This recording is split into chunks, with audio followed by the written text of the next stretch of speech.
আসসালামু আলাইকুম বন্ধুরা, কেমন আছেন আপনারা? আপনাদের দোয়ায় অনেক ভালো আছি। প্রতিদিনের মতো আজকে আবার একটা ভিডিও নিয়ে চলে আসলাম আপনাদের মাঝখানে। যদি ভিডিওটা ভালো লাগে লাইক কমেন্ট শেয়ার করবেন। তাহলে দেখতে থাকেন যে আজকে সারাদিন কি কাজ করি আর কি রান্না করি সেইগুলো আপনাদের সঙ্গে শেয়ার করব। সকালবেলা উঠে এক গামলা জামা কাপড় কেচে নিয়েছি। কালকে রাত্রে যে জামা কাপড়গুলো ধুয়ে দিয়েছিলাম সেগুলো ছাদে ছিল। হঠাৎ প্রচুর বৃষ্টি হচ্ছে, দেখেন বন্ধুরা কি পরিমাণে বৃষ্টি হচ্ছে। সেই জন্য শুকনো জামা কাপড়গুলো তুলে বারান্দায় দিয়ে দিলাম আর ভিজেগুলো সিঁড়িতে দিয়ে দিলাম। চলেন রান্নার দিকে যাওয়া যাক। আজকে বেশি কিছু রান্না করব না। আজকে চিংড়ি মাছ ভাজা, ডাল আর কি একটা ভুলেই গেলাম। তাহলে যাই হোক, দেখতে থাকেন ভিডিওটা, দেখলে বুঝতে পারবেন আজকে কি রান্না হচ্ছে। ঢ্যাঁড়স চচ্চড়ি, হ্যাঁ মনে পড়েছে, ঢ্যাঁড়স চচ্চড়ি করেছিলাম, কারণ ভিডিওটা আগে করা ছিল, ভয়েসটা লাস্টে দিচ্ছি সেই জন্য। চিংড়ি মাছ ভাজার জন্য তেল দিলাম আর চিংড়ি মাছগুলো দিয়ে দিলাম, দেখতেই তো পেলেন। তারপরে একটু আদা রসুন বাটা দিয়ে দিলাম, তাহলে চিংড়ি মাছগুলো একটু বেশি টেস্ট লাগে। চিংড়ি মাছ ভাজা আর ডাল খেতে খুব ভালোবাসে আপনাদের দাদা ভাই। আমি আমার ঢ্যাঁড়স চচ্চড়ি বেশি ভালোবাসি। এদিকে ভাত বসিয়ে দিয়েছি, ভাতটা প্রায় হয়েই গেছে, একটু পরে নামাবো। এত ভাব উঠছে যে দেখাই যাচ্ছে না, একটু নাড়িয়ে দিলাম। যাই হোক, হয়ে গেছে চিংড়ি মাছ ভাজাটা। এবার নামিয়ে দেব, দিয়ে এবার ঢ্যাঁড়সটা চাপিয়ে দেব। গ্যাসে রান্না করতে কিন্তু প্রচুর দেরি হয়। ভাত নামিয়ে ডাল সিদ্ধ বসিয়ে দিলাম। পেঁয়াজ কাঁচা লঙ্কা আর ডাল প্রথমে সিদ্ধ করে নেব, একটু পরে আদা রসুন বাটাটা দিয়ে দেব। চিংড়ি মাছ ভাজা শেষ, নামিয়ে নিলাম। কড়াই তেল দিয়ে দিলাম ঢ্যাঁড়সের জন্য। আমি কিন্তু ঢ্যাঁড়স রান্না করব, একটু নাল হবে না। দেখেন কিভাবে রান্না করি।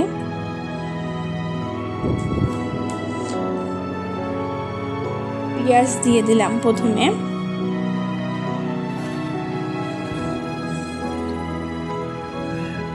তারপরে একটু আদা রসুন বাটা দিয়ে দিলাম। এটা সুন্দর করে ভাজা হয়ে গেলে একটু হলুদ দিয়ে দিলাম, দিয়ে সুন্দর করে কষিয়ে নেব মশলাটা। হঠাৎ কারেন্ট অফ হয়ে গেছে, এত অন্ধকার লাগছে, সেই জন্য জানালাটা খুলে দিলাম। এই সাইডে জানালাটা খুললে কি হয়, হাওয়া লাগে প্রচুর, গ্যাসে আর অসুবিধে হয়। তারপরে ঢ্যাঁড়সগুলো দিয়ে দিলাম। আমার রান্না করতে করতে ভীষণ খিদে পেয়ে গিয়েছিলো, আর মনাও বলছিল খাবে কিছু, সেই জন্য একটা পেয়ারা ছিল, কালকে ট্রেন থেকে নিয়ে এসেছিলাম। কালকে আমরা কলকাতায় গিয়েছিলাম, সেখান থেকে নিয়ে এসেছিলাম, সেই জন্য ভাবলাম এটা প্রথমে কেটে নেই, তারপরে আবার রান্নার দিকে যাব। সেই জন্য পেয়ারাটা কেটে নিচ্ছিলাম। আমি তো ছুরি দিয়ে কাটতেই পারছিলাম না, এত শক্ত ছিল পেয়ারাটা। যাই হোক, পেয়ারাটা কেটে নিলাম। বেশি ছোট ছোট করিনি, একটু বড় বড় করেছিলাম, তাহলে কি খেতে সুবিধা হবে। আর ছোট করলে কি অনেক সময় লাগে খেতে। আমার মনে হাতটা নিয়ে নিয়েছে, বলছে ও খাবে, কিন্তু ও খায়নি। আমার জায়ের ছেলে ছিল, ওকে দিয়ে দিয়েছে। তারপরে আমি মশলা মাখিয়ে নিলাম। তারপরে মশলা মাখিয়ে, আমি জানি মনা খাবে না, সেই জন্য একটু লঙ্কাও দিয়ে দিলাম। লঙ্কা গুঁড়ো দেওয়ার পরে বলছে, ময়না বলছে আমি খাবো। তারপরে দেওয়ার পরে খেয়ে মুখটা লাল হয়ে গেছে ওর, লঙ্কার গুঁড়ো দিয়েছিলাম তো, ভীষণ ঝাল লেগেছে ওর।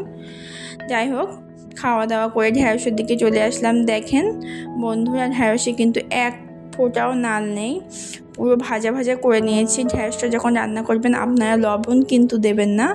প্রথমে লবণ দিলে কি নাল হয়, প্রচুর নাল হয়, সেই জন্য লবণ দেবেন না। ওইভাবে কষিয়ে কষিয়ে ভাজা ভাজা করে নেবেন। তারপরে একটু জল দিয়ে দিলাম, জল দেওয়ার পরে লবণটা দেবেন, তাহলে দেখবেন একটু নাল হবে না। জল দেওয়ার পরে একটু লবণ দিয়েছিলাম, সেটা আপনাদের সঙ্গে দেখানো হয়নি। এদিকে ডালও সিদ্ধ হয়ে গেছে, ঢ্যাঁড়সও হয়ে গেছে। এই আমার ঢ্যাঁড়স রেডি, ডালও হয়ে গেছে। ডালটা একটু ফোড়ন দেব, আজকে ঢেঁড়স চচ্চড়িটা কেমন হয়েছে কমেন্টে নিশ্চয়ই জানাবেন। কড়াই একটু তেল দিয়ে দিলাম, দিয়ে একটু রসুন দিয়ে দিলাম। রসুনটা লাল লাল করে ভেজে নিলাম, নিয়ে অল্প অল্প করে একটু একটু করে ডাল দিলাম। একসঙ্গে দিলে কি হাতটা পুড়ে যাওয়ার ভয় থাকে, প্রচুর ভাব ওঠে, তো সেই জন্য চামচে অল্প অল্প করে দিয়ে তারপরে পুরোটা ঢেলে দিলাম। ডালও আমার রেডি, এবার মনাকে খাইয়ে নেব। মনার জন্য ভালো সুন্দর করে চটকে চটকে মাখিয়ে নিলাম, আর একটা ডিম সিদ্ধ নিলাম। ও তো মাছ খাই না, করছিলাম ডাল আর ঢেঁড়সের কটা আলু দিয়ে দিলাম। বলেন তো ভাত ওকে একদম এই খাওয়াতে ও 2 ঘন্টা লেগে যাবে। ভিডিওটার মধ্যে যেটি রেডি, এবার একটু খাইয়ে দেবো। ফোন দেখবে আর খাবে। তো কম সবাই ভালো থাকবেন, সুস্থ থাকবেন। ও ফোন দেখছে, ফোনে চার্জ নেই বলে চার্জে বসিয়ে দিয়ে ফোন দেখছে। আলু ভাতই খায় না, তাই ওকে 2 ঘন্টা লেগে যাবে খাওয়াতে। তো চিংড়ি মাছ ভাজা খেতেই পারে না, সেই জন্য ডিম দেবো ওকে। এরকম ভাবে দেখবে, আমি গালে দেবো। আজকে ভিডিওটা এই পর্যন্তই। আচ্ছা, যাই হোক, সন্ধ্যের টিফিনে আজকে চলে আসলো ফুচকা আর আলুর চপ। মনা বলেছিল ফুচকা খাবো, আর আমার শ্বশুর আব্বা শাশুড়ি মা তো ফুচকা খায় না, সেই জন্য ওদের জন্য আলুর চপ নিয়ে এসেছে। আজকে সন্ধ্যের টিফিন করতে থাকলাম আমরা। আমার মনা কিভাবে ফুচকা খায় দেখেন, প্রচুর ফুচকা খেতে পারে। ও কিন্তু একটাও আলুর চপ খায়নি, ও শুধু ফুচকাই ভালোবাসে, সেই জন্য ফুচকাই খেয়েছে। আলু আর টক ফুচকা সব ঢেলে নিলাম, নিয়ে আপনার দাদাভাইকে ডাকছি যে তুমি শুকে এসো, বলে আগে তোমরা খেয়ে নাও তারপরে আমি খাবো। তাই আপনাদের সঙ্গে একটু শেয়ার করলাম। একটুখানি দেখেন আমার মনা কীভাবে ফুচকা খায়, মুখ কিন্তু তুলছেই না। বাটির থেকে ওর আলাদা একটা বাটি দিয়েছি, ও টক জল দিয়েই ফুচকা খাবে।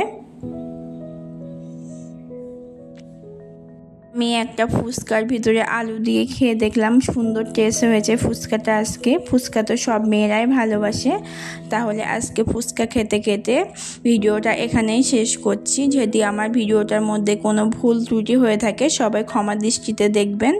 আর যদি আমার চ্যানেলে কেউ নতুন হয়ে থাকে চ্যানেলটা সাবস্ক্রাইব করে পাশে থাকবেন।